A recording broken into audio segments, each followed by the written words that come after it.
तो आइए इस चर्चा की शुरुआत करते हैं और अपने मेहमानों से आपका परिचय कराते हैं। हमारे साथ रिटायर्ड कर्नल DS गुर्जर साहब हैं, रक्षा मामलों के विशेषज्ञ हैं, देश विदेश पर भी बहुत लिखते पढ़ते हैं। हमारे साथ नवीन चौधरी साहब हैं जो लेखक भी हैं और देश विदेश समाज पर बहुत लिखते हैं, अपनी टिप्पणियां करते हैं। इनका एक YouTube चैनल भी है। और हमारे साथ वरिष्ठ पत्रकार राजनीतिक विश्लेषक अनंत मिश्र जी हैं। तो सभी मेहमानों का बहुत बहुत स्वागत, अभिनंदन। हम कर्नल DS गुर्जर साहब से शुरुआत करेंगे। गुर्जर साहब, बहुप्रतीक्षित था और भारत के लिए एक बड़ा, एक तरीके से हम कहें उत्सव है, हमारे लिए बड़ा इवेंट है। ये जो G20 जिसमें 20 देशों के राष्ट्रपति राष्ट्र प्रमुख आ रहे हैं और ऐसा कहा जा रहा है कि अब G21 हो जाएगा, इसमें साउथ अफ्रीकन संघ भी शामिल होगा।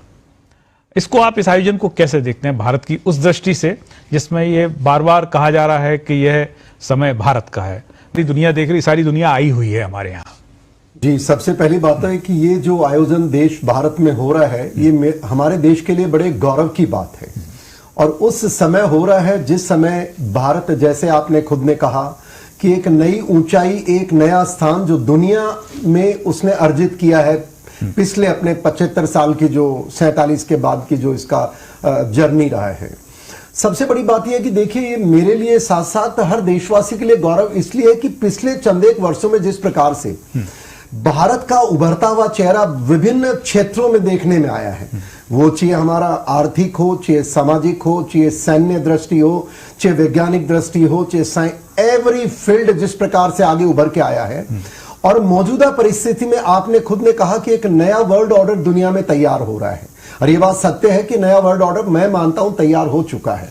और इस वर्ल्ड ऑर्डर में जहां तक आज हमारे देश का सवाल है, ये किसी एक व्यक्ति विशेष या किसी एक ब्लॉक को श्रेय देने की बजाय मैं ये मानता हूं ये पूरे भारत की ताकत है कि आज जो G20, जो इससे पहले 18 सम्मेलन हो चुके हैं, ये 19वां है, पर ये मानता हूं एक ऐसा अचंभित करने वाला है जहां पूरे दुनिया की नजर, पूरे दुनिया के मुद्दे लेकर के सारे हमारे देश की ओर देख रहे हैं, इस सम्मेलन की ओर देख रहे हैं। जैसा आपने बताया, कल और परसों चर्चा होने वाली है।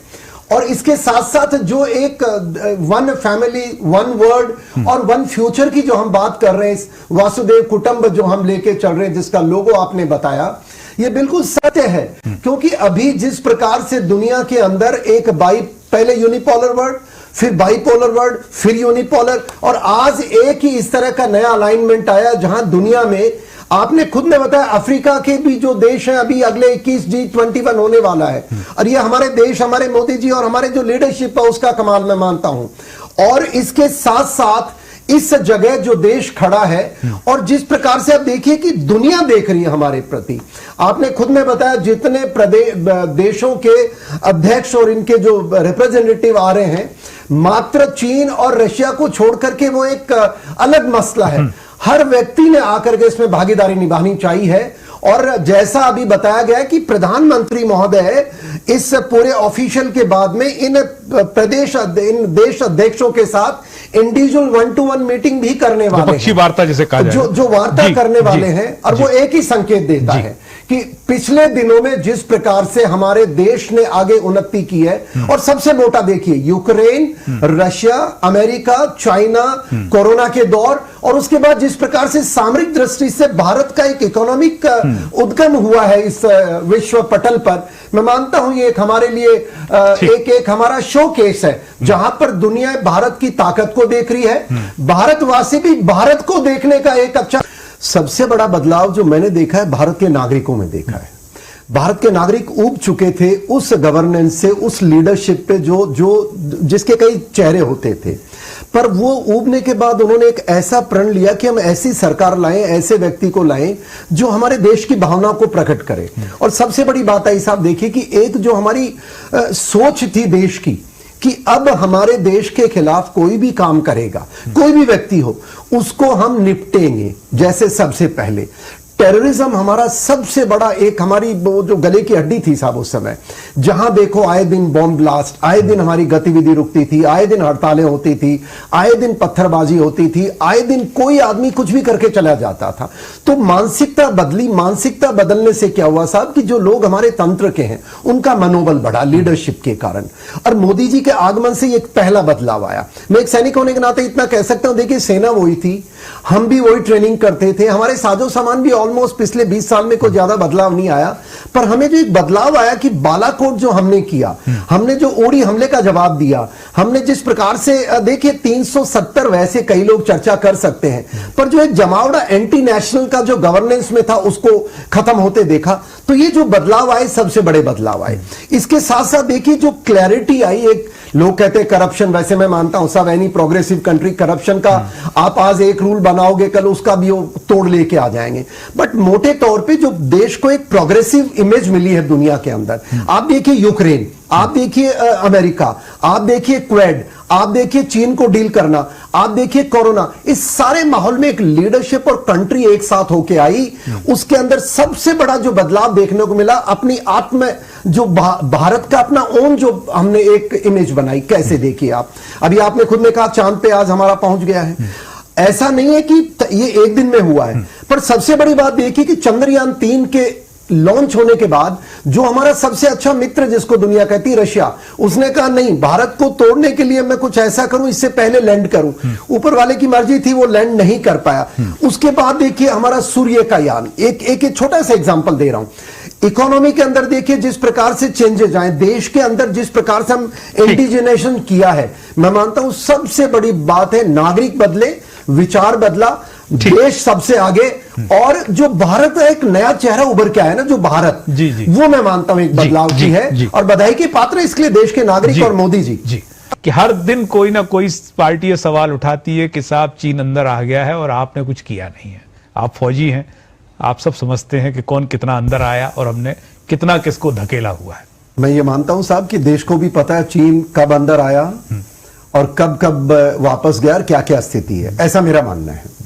अब पहली बात जो थोड़ा सा आपने सवाल किया कि इतने बड़े भव्य हमारे देश के सम्मान का, गौरव का एक आयोजन हो रहा है और उसमें कई लोग हमारे ही, आपको याद होगा थोड़े दिनों पहले हमारे ही लोग सेना के हमारे शीर्ष अधिकारी ने एक चीज कही थी कि इंडिया इज फाइटिंग विद 2+½ ये हाफ कौन है? ये हाफ वही है जो देश को आगे बढ़ता नहीं देखना चाहते हैं। ये पॉलिटिशियन भी हो सकते हैं, ये साइलेंट वर्कर्स भी हो सकते हैं, ये दे कुड बी एनीवन। मैं यहां बस ये बात को समाप्त करना चाहूंगा, वो उनका रोल आज से नहीं, भारत जब से ये कहना थोड़ा बहुत ज्यादा कड़क हो जाएगा कि वो देश को बढ़ते हुए नहीं देखना चाहते। नहीं देखिए साहब, वो देश को बढ़ते हुए तो देखना चाहते हैं, लेकिन अब वो पीछे रह रहे हैं, इसलिए शायद वो। देखिए साहब अभिषेक जी, ऐसा है 70 साल तक जो चीज हो रही थी, जो एक तरह का तंत्र था, मैंने कहा ना भारत के नागरिकों ने तंग आकर के फैसला किया, अब उन लोगों को हजम नहीं हो रहा, so it we will drop at that. Now coming on to China, आपने कहा कि चीन उनके राष्ट्रपति नहीं आए शी जिनपिंग, वो फेस सेविंग में आपसे सहमत हूं। देखिए वो और हमारे रशिया के राष्ट्रपति नहीं आने का, दोनों का कुछ इसी तरह का मामला, यूक्रेन छोड़ने चीन। अब चीन इस तरह की आजकल हरकतें कर रहा, आपको पता है कोरोना के अंदर चीन एकमात्र वो उसका दुख दिया हुआ चीन का ही था, और अभी हाल ही में जो उसने नक्शे जारी किए जिसमें साउथ चाइना सी और हमारे भारत के अरुणाचल को अंदर दिखाया है, और ये तब दिखाया जब हमारे प्रधानमंत्री महोदय से उनकी चर्चा हुई थी कि हम विड्रॉल पे कुछ काम करेंगे।